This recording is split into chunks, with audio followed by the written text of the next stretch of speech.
चाहता हूँ कि हम आज इस अनुभव पर कैसे पहुँचे कि ये संपूर्ण सामाजिक क्रांति आनी चाहिए। मुझे लगता है कि बात यहीं से शुरू करनी चाहिए।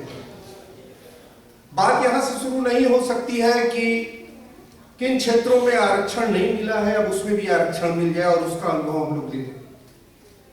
क्योंकि जिन क्षेत्रों में आरक्षण मिला है उसके अनुभव हमारे सामने हैं, उस पर बातचीत होनी चाहिए। और जहां नहीं मिला है वहां क्यों नहीं मिला है फिर इस पर भी बात होनी चाहिए। अगर आप बात संपूर्ण क्रांति की कर रहे हैं तो मुझे लगता है कि कुछ ठोस बातें हैं जिसकी तरफ हमको ध्यान देना चाहिए। पहली बात तो ये कि हम आज इस रियलाइजेशन यानी कि अनुभव करने के, महसूस करने के दौर में क्यों पहुंचे कि बहुजनों के बीच भाईचारा होना चाहिए। यहां से बात मैं अपनी शुरू करूं और ये इस बात को कहने के लिए मैं 2 अप्रैल 2018 को एक मानता हूं कि वो एक ऐसा दिन है जो हमको इस रियलाइजेशन में, इस दौर में ले जाने के लिए कंपेल कर रहा है, बाध्य कर रहा है। यह कोई सोच दिल्ली के कंस्टिट्यूशन क्लब में जिस स्लोगन के साथ बातचीत हो रही है केवल यही नहीं है, पूरे देश के स्तर पर अब यह अनुभव किया जा रहा है और ये प्रयास चल रहे हैं। मैं इसीलिए कह रहा था 2 अप्रैल 2018 को हमको बार बार याद करना चाहिए। हिस्ट्री का वो ऐसा दिन है जो पूरे बहुजन आंदोलन के, मैं समझता हूं कि सबसे बड़ा दिन है।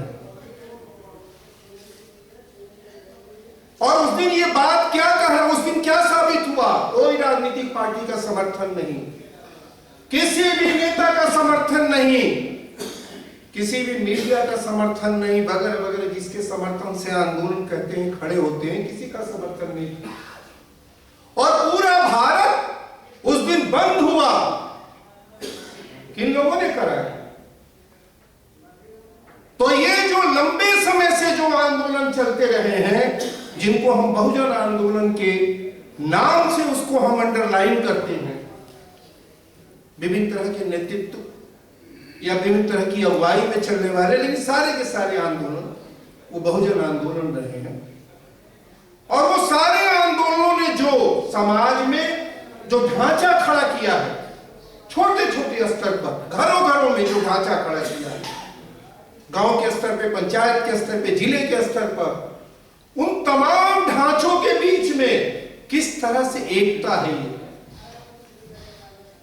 किस तरह से एक यूनिटी बनती है, ये उसको 2 अप्रैल 2018 का दिन ये साबित करता है।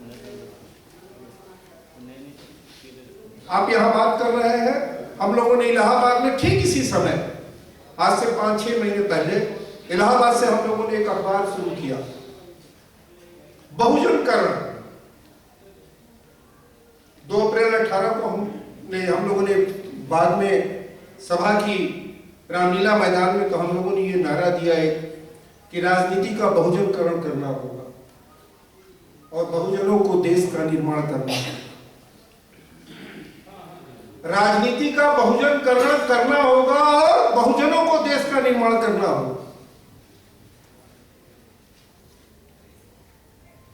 राजनीति का बहुजनकरण नहीं हुआ है। एक दौर आया जब हम जातीय स्तर पर संगठित हुए, जातीय चेतना का विस्तार हुआ और वो जरूरी था। अब वो एक दौर में पहुंचकर अब वो मांग कर रहा है, जो मैं कह रहा हूं किनारे का जो अगला हिस्सा है, कि बहुजनों को देश निर्माण करना हो।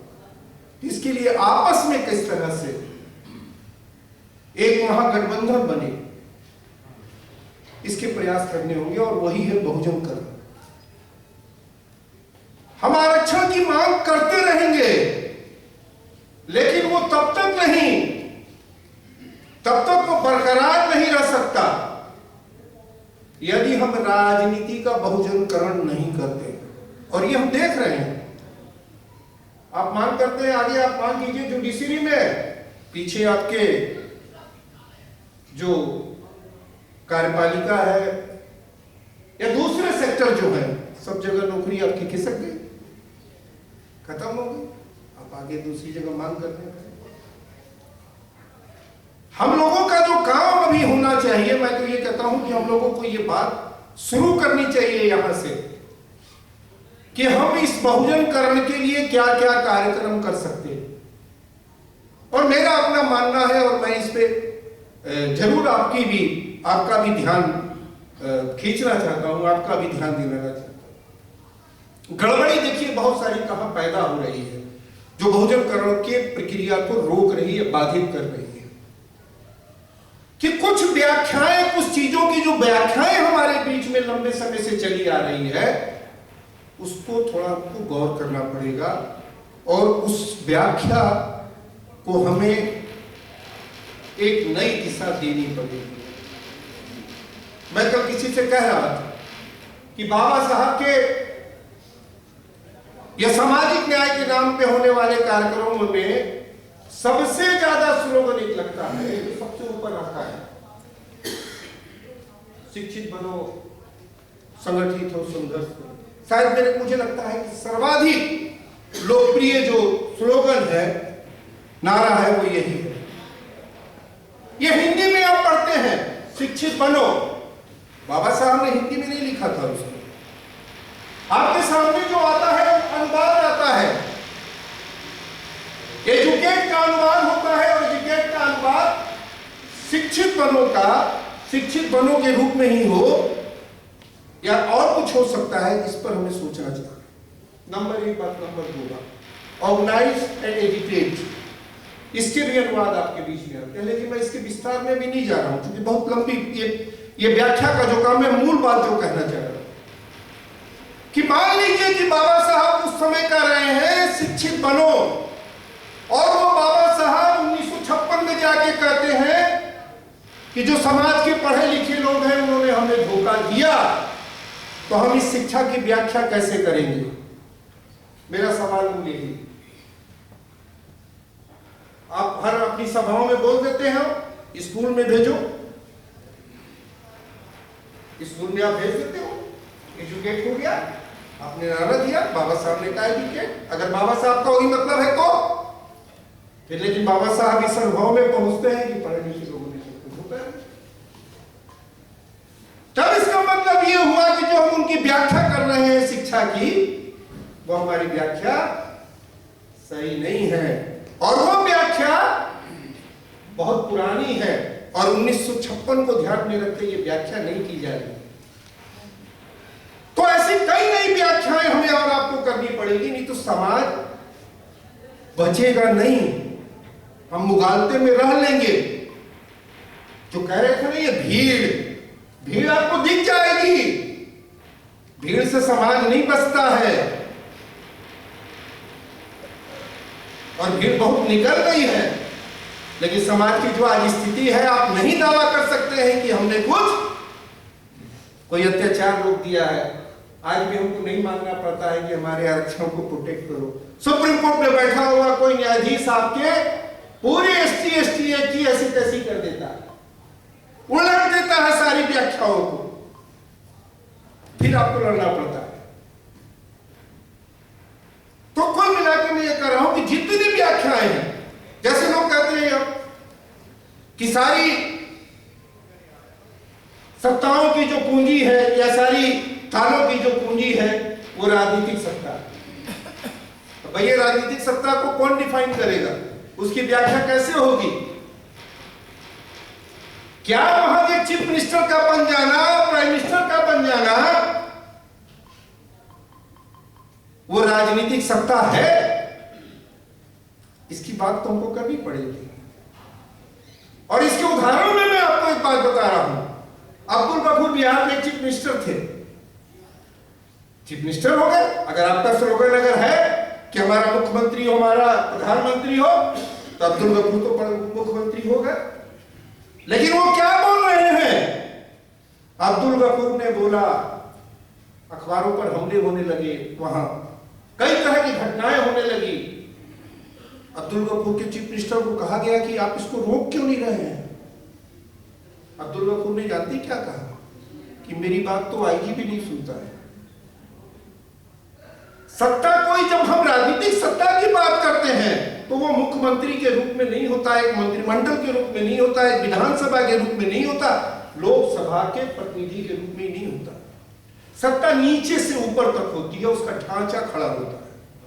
आपका दिमाग जो है, आपका दिमाग कैसा बना है, वो सत्ता है। तो हम जितनी भी हम लोगों ने व्याख्याएं कर रखी हैं एक एक करके, जिसकी जितनी आबादी उसकी उतनी हिस्सेदारी, ये अलग अलग के लिए नहीं है कि आप कुछ नारा लगाएंगे, आप भी लगाएंगे और सबके लिए ये नारा चलेगा, नहीं।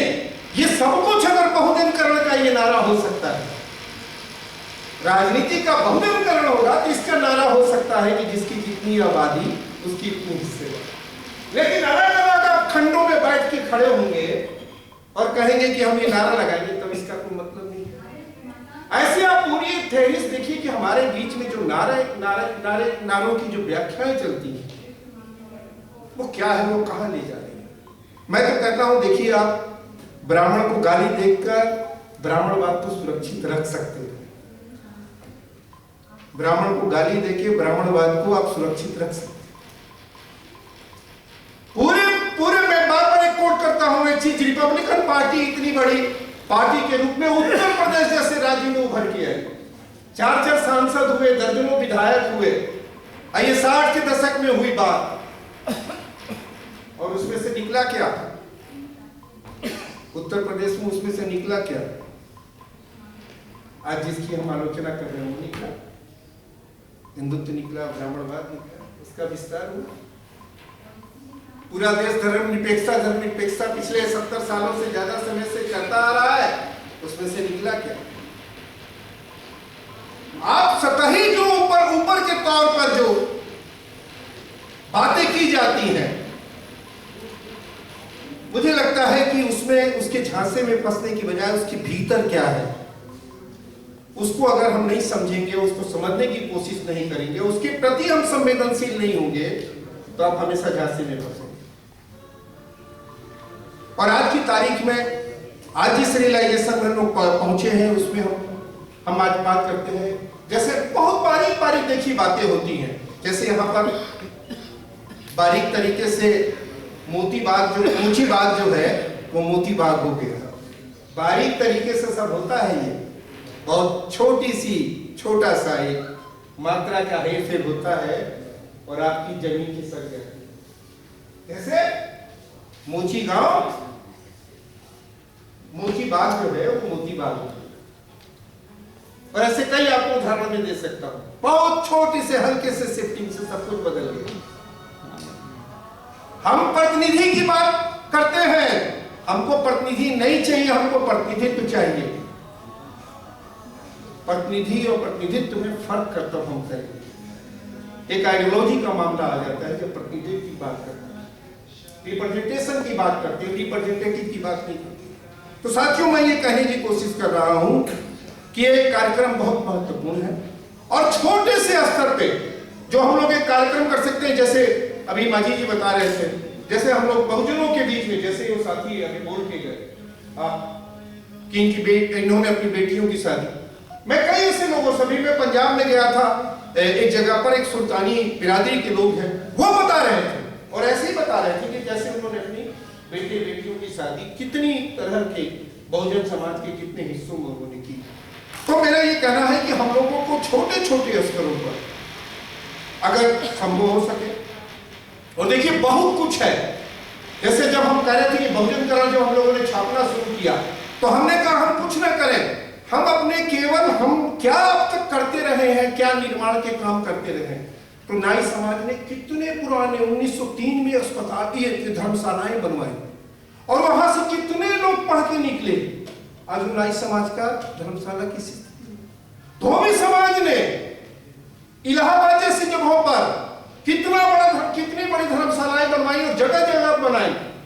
आप, मैंने कहा कि इसकी स्टडी करें, इसका कैसे ये खड़ा हुआ, फिर इसमें कैसे इसकी गिरावट शुरू हुई। हेला समाज वहां पर एक बस्ती बनी जो बहुत पुरानी इलाहाबाद की जो जिसको हम कहेंगे दलित बस्ती के रूप में हम पुरानी से पुरानी बस्तियों में हमने कहा कि नहीं, ऐसी तमाम जगहों पर हम जाए जहां की हमने निर्मित किया है इस शहर को, यहाँ निर्मित नहीं किया शहर को, बल्कि हमने संस्थाएं खड़ी की है और उन संस्थाओं का जो पूरा प्रभाव है समाज में किस तरह से पड़ा है, ये इसको एक एक करके एक एक जो जातीय जो संगठन थे उनके जो संस्थाएं बनाई गई थी, उन सबको हमने कहा नहीं, इसको फिर से हम लोगों के बीच में लाए, वो उनके भीतर जो ताकत है उस ताकत को फिर से हम जिंदा करें, उनको हम खड़ा करें कि नहीं, आप लगातार ये इस तरह से निर्माण का काम करते रहे हैं।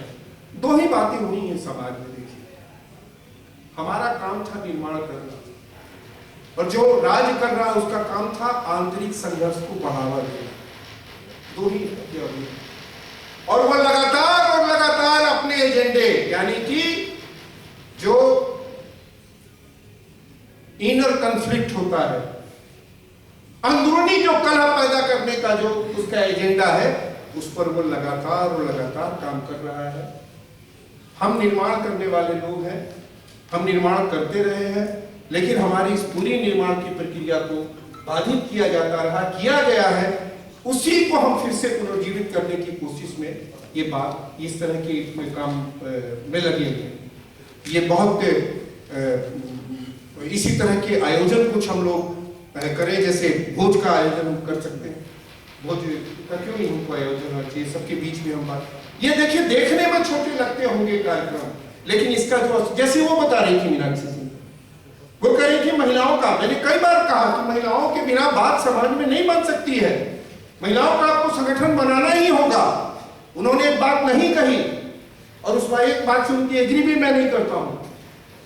अब हम बात जो बहुजन है हमारे क्रिश्चियन में, उनके साथ भेदभाव होता है, ये रिकॉर्डेड है और वो होता है, और लेकिन अब बहुजनों की बात वहां पर जो दलित कहे जाते हैं उनकी बात हम यहाँ मंचों से भी नहीं उठाते हैं, जो मुस्लिम में दलित कहे जाते हैं या जो क्रिश्चियन दलित कहे जाते हैं उनकी बात हम नहीं उठाते हैं। लंबे समय से सुप्रीम कोर्ट में वो मुकदमा पड़ा हुआ है, अब फर्जी है पूरा का पूरा ये मामला, जो ये उनको तमाम सुविधाओं से वंचित किया गया, उनके हक से वंचित किए, उसकी बात हम लोग नहीं करते। तो मुझे लगता है कि इस जो पूरी प्रक्रिया है, ये हमें भाईचारा के नाम पर बहुजनकरण करने की जो प्रक्रिया है, इसके जो कार्यक्रम है वो बहुत ही अच्छा है, आज हम लोगों ने यहाँ किया है और आगे डॉक्टर साहब हैं, माजी जी हैं, कठरिया जी हैं, संजय कनौजिया है, ये लोग बहुत ही समर्पित लोग हैं और मैं समझता हूँ कि ये लोग आगे हम लोगों को कार्यक्रम बताएंगे कि किस तरह के कार्यक्रमों में हम लोग को लगना चाहिए। आपने मुझे सुना, समय दिया, बहुत बहुत धन्यवाद।